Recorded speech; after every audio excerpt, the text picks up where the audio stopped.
Hello mga ka-clover! Ang paglalagay ng mga halaman sa kwarto ay hindi lamang nagpapaganda ng paligid, kundi mayroon ding paniniwalang nagdadala ito ng swerte at positibong enerhiya.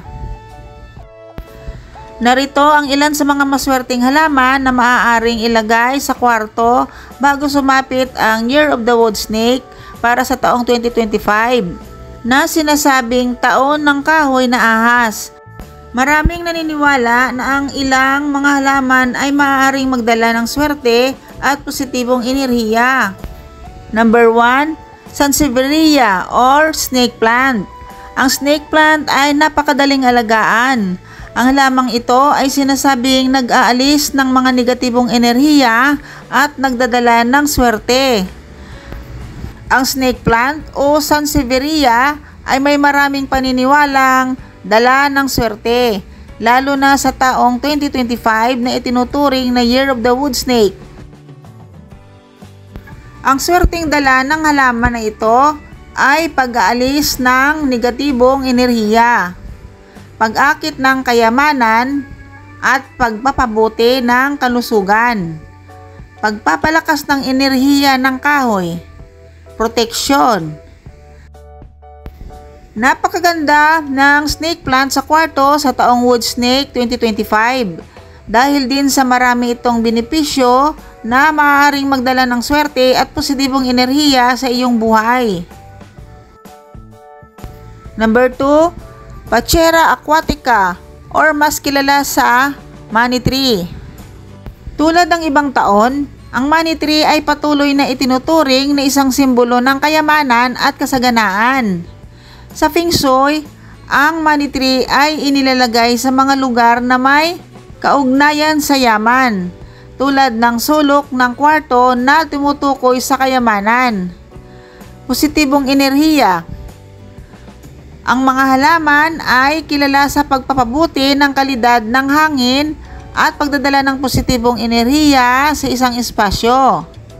Ang money tree ay pinaniniwalaang nag-aalis ng negatibong enerhiya at nagpapapasok ng good vibes at pagpapagaan ng stress. Paano mapapalakas ang swerte na dala ng money tree sa kwarto? Lagyan ng pulang ribbon. Ang kulay pula ay nauugnay sa swerte at kayamanan sa maraming kultura. Maglagay ng maraming barya sa puno dahil ito ay simbolo ng pag-akit ng mas maraming pera.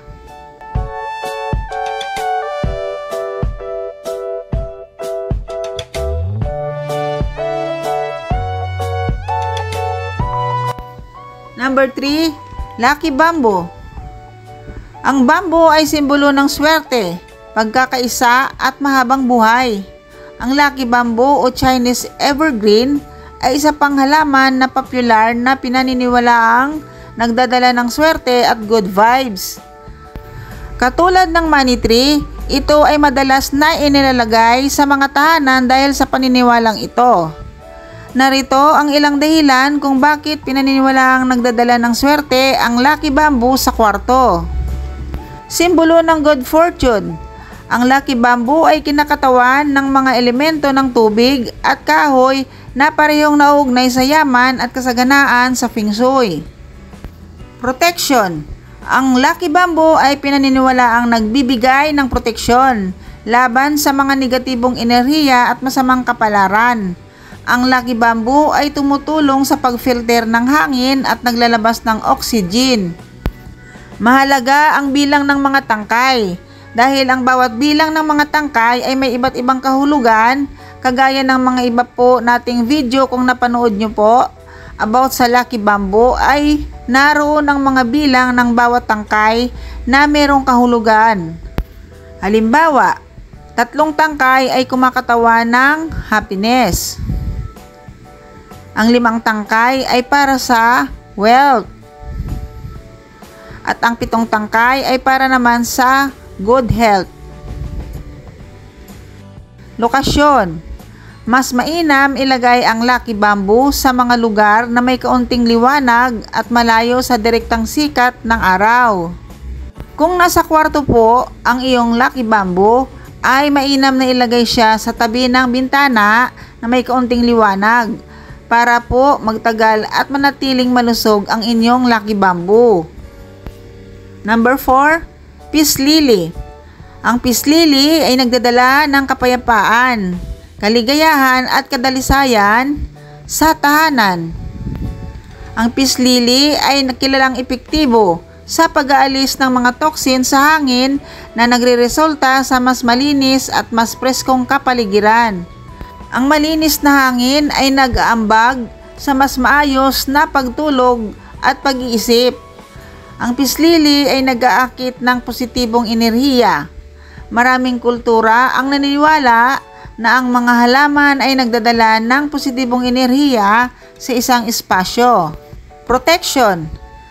Mayroong paniniwala na ang peace lily ay nagsisilbing isang uri ng proteksyon laban sa konteksto ng taong 2025. Pagkonekta sa kalikasan. Sa gitna ng urbanisasyon, ang pagkakaroon ng mga halaman sa loob ng tahanan ay nagbibigay ng pagkakataon upang makonekta sa kalikasan. Ang peace lily ay maaaring mag-alok ng isang maliit na oasis ng kalikasan sa loob ng kwarto. Feng Shui. Ang mga halaman na ito ay may mga katangian na sumasang-ayon sa mga prinsipyo ng Feng Shui, isang sinaunang Chinese art of placement. Ang elementong kahoy sa taong 2025 ay nauugnay sa elementong kahoy. Ang mga halaman bilang mga buhay na bagay ay kumakatawan sa elementong ito at maaaring magdala ng balanse sa iyong kapaligiran. Kulay verde. Ang kulay berde ng mga halaman ay nauugnay sa pag-asa, paglaki at kayamanan. Paano mo ito magagamit para sa swerte? Lokasyon. Ilagay ang mga ito sa mga lugar na may magandang daloy ng enerhiya, tulad ng timog silangan na bahagi ng iyong kwarto. Intentions. Habang inilalagay mo ang mga halaman, magnilay-nilay at mag-isip ng mga positibong bagay na nais mong mangyari sa iyong buhay. Pag-aalaga. Alagaan ang iyong mga halaman upang manatiling malusog at maganda. Ang isang malusog na halaman ay kumakatawan sa isang malusog na buhay. Tandaan, ang mga paniniwalang ito ay batay sa kultura at personal na karanasan. Walang siyentipikong katibayan na nagpapatunay sa mga benepisyong ito. Gayunpaman, ang pagkakaroon ng mga halaman sa loob ng tahanan ay maaaring magbigay ng maraming benepisyo sa mental at emosyonal na kalusugan. Magdadala ng swerte at kasaganahan sa buhay. Hangad ko ang kasaganaan at malusog na pangangatawan sa ating lahat.